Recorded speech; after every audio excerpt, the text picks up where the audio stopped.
I think it is a mistake to believe that we're on the verge of a cascade of nuclear proliferation in the Middle East as a result of an Iranian nuclear weapon success.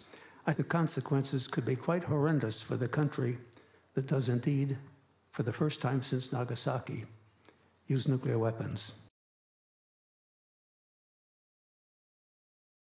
We should never, ever recognize North Korea as a nuclear weapon state. What is important for us all is to pursue steady policy, even from different administrations, even in Japan.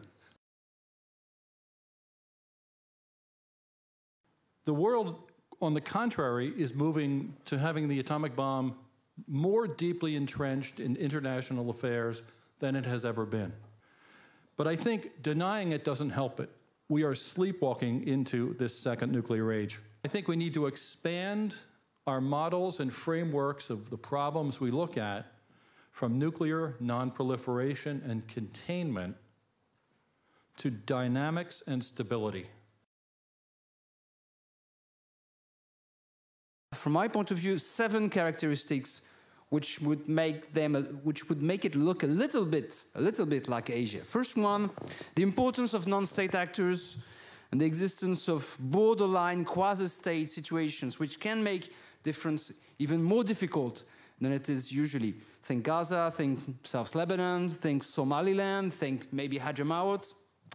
Second characteristic, the important role of emerging powers with an agenda. I'm thinking Iran, of course, but also territorial disputes, non-status quo powers, and states, of course, which do not accept the existence of each other.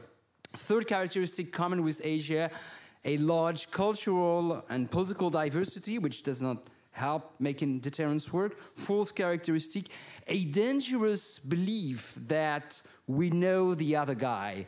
And that's a very dangerous characteristic from my point of view of South Asia. You know, Indians and Pakistanis keep on misunderstanding each other and thinking at the same time we know each other very well. And I think they're wrong most of the time.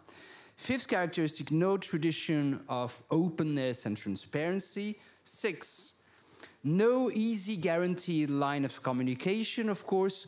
And by the way, lines of communication, hotlines, they do exist in South Asia. The problem is that these guys never use them. So it's not only a question of having them, it's actually a question of using them. And 7th one, little role, I think, for extended deterrence. The Middle East is also the incubator, the safe land of most of the global terrorist organizations in the world. We should do whatever we can do that Iran will not have this capability. Thank you.